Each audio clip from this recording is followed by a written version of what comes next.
In the previous video, I traced a coolant leak to the water pump. In this video, I install a new one. My water pump is going to be delivered today. So I'm gonna go ahead and take it off to get ready. I already took off the intake stuff to try and find the leak, so I just left it off, and I'm gonna remove this bar. I don't know if it's necessary, but I can already tell it's gonna be in my way a good bit. So I'm gonna do that first.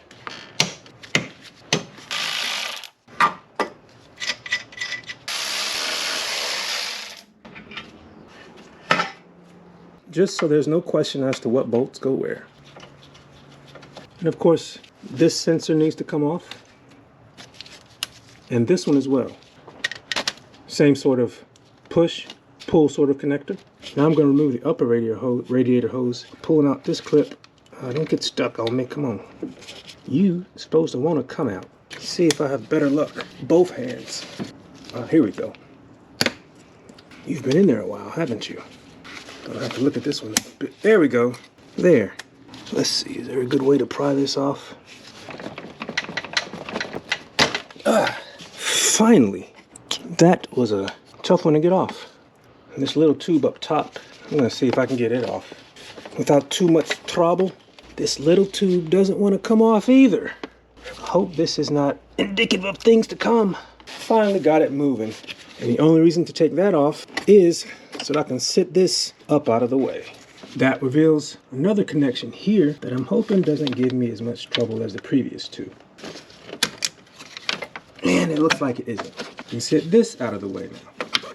There is a spot where you can put a T60 Torx bit. And it is right there. And I'm going to do that now to release the tensioner. You'll see the tensioner move, and then that will allow me to pull the belt off of it, and then I can remove it. I had to get a ratchet with a longer handle because this tensioner is pretty strong. So I'm going to rotate it clockwise, and now I can slide the belt off. Well, I'm sliding it off of the water pump first, and then the tensioner. And with it off those two pulleys, I can take it off of all the others.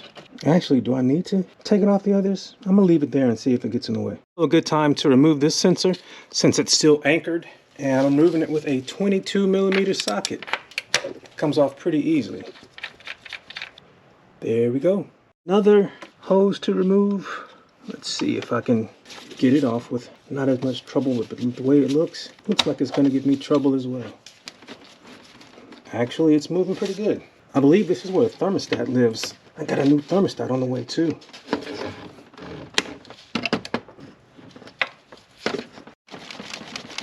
A bunch of wiggling is what worked. And that gives access to yet another tube that is right there. Same sort of connector.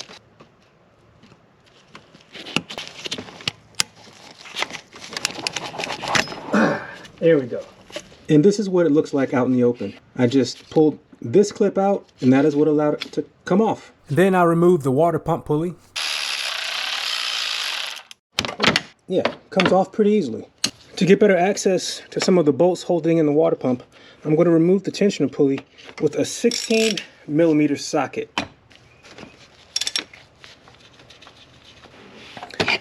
And there it is. And the best I can tell, there are 5 bolts with 10mm heads holding it in, and the 3 over here are pretty easy to get to.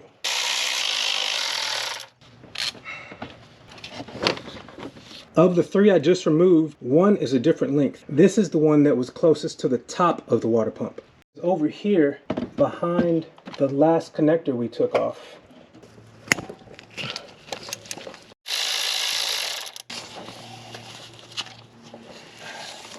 I thought for sure I dropped that one. I tried a couple of things for the last bolt, but what I ended up settling on was just a regular 10mm wrench. So I was able to get a 10mm on it like that. Cracked it free. Now I'm just gonna back it out. So I think that one bolt is backed all the way out. Let's see if I can get the water pump off now. Now I gotta pull it out of these 2 tubes up top. And if that's not out, it's almost out.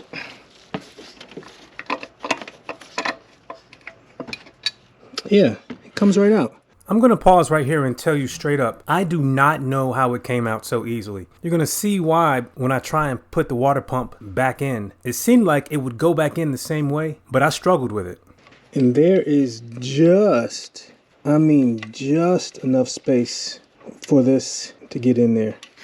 And I like to look for evidence of leaks, and there may be some, but none that are gross and obvious. The only thing I do notice is that the gasket may have run its course. It is flat and it does not protrude beyond the metal anymore. And thankfully, there are no signs of leaking at the two new spots that I worked on when I replaced the pipe. The pipe that goes into here was replaced, and I put a new O-ring in here. I'm happy about that. Yeah, this gasket is not that pliable anymore. See, it shouldn't do that. Everything still looks good here. I have to do minimal cleaning, which is nice. No evidence of leaks under there. Some areas I just worked on, I don't see anything. So that makes me feel good. That makes me feel really good. The new water pump arrived, new thermostat. I do have to take those bolts off to attach this to that. And you can see how on the new water pump, the gasket protrudes beyond the metal, I don't know, a millimeter or so. Yeah, just over time, the gaskets become less pliable and are not as good at doing their job as they should be. So let's go ahead and put these in. I'll torque these down to, again, 10-ish foot-pounds, but I'm pretty certain this would seal as it is because the gasket is fully compressed. Easy enough. This is leftover installation grease from the coolant tube that I did. So I am going to apply some grease to these O-rings just to make my life a little bit easier. Heck, and why not to these as well? Why not try and make it easier on myself? Yao Ming. All right, so as far as I'm concerned, this is prepped. I'm just gonna make sure the engine side is nice and clean. This is actually pretty clean, but it can always use a good wipe down. That's what I'm gonna give it. What I am gonna do is position that bottom screw ahead of it in hopes that that will let it go home. And of course, I just dropped it. And this is when I hit a snag. I thought the bottom bolt would go in as easy as it came out, but it didn't. I tried different angles and tried to jiggle it in, but I just couldn't get it in. I thought about using a grounded down bolt to give me just an extra millimeter or two so that I could install it this way, but then I thought better of it because I wanted as much thread engagement as the original bolt. You know what? I should have done this from the beginning. These 8 bolts hold the crankshaft pulley to the crankshaft. I believe I used a T45 to crack them loose. All I did was loosen the crankshaft pulley just enough so that I have the space right here. So now I should be able to install the water pump straight away. Let's see. But I'm still going to put this bolt in to begin with. Oh man, it goes right in now. There we go. And I should have room. Yes, I do have room to install the little bolt on the bottom. Start all these by hand because I get nervous about stripping these threads. I think that's it.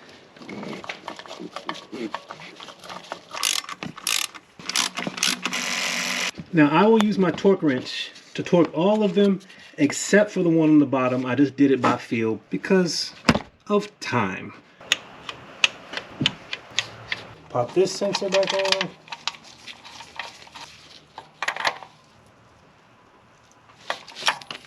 Now I've got to tighten the crankshaft pulley back. Before I put the pulleys back on, I am going to reconnect these hoses.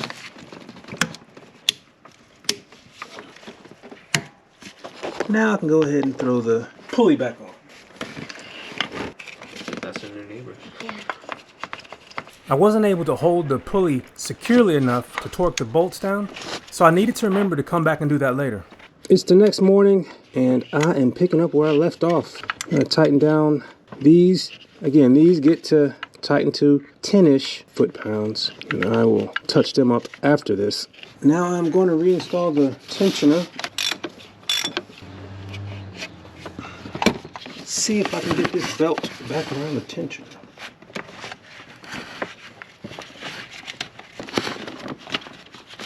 Is that it? That's almost it. Almost it. That should be it.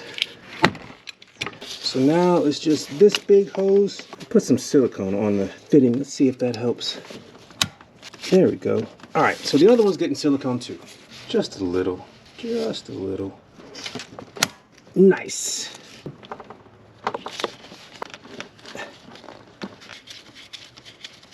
And with that, the coolant loop is now closed. And I guess I can reconnect this. And where's the other one? Ah, it's right here. I'm glad I've checked. Make sure the drain plug is reinserted.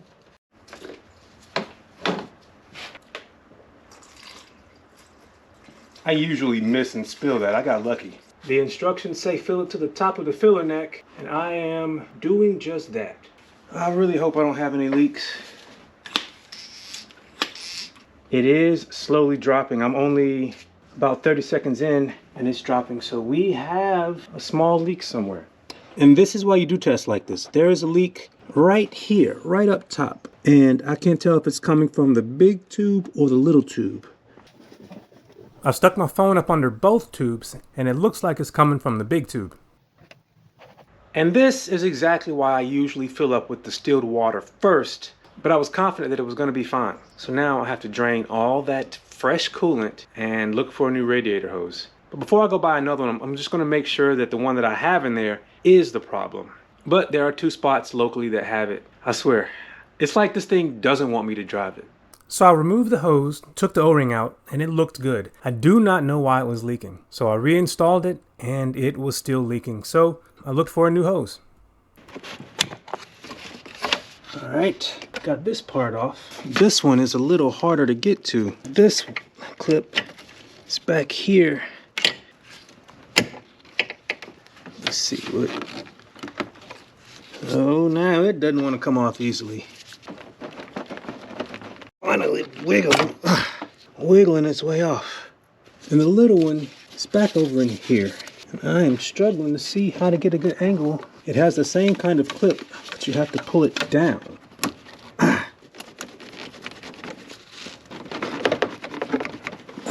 Okay, so I finally got this one out, and very rarely do I get frustrated because I like tinkering and figuring stuff out is fun. But frustration ensued as I realized this wasn't going to pop straight off. And usually the smaller diameter stuff comes off easier. But anyway, it's off now.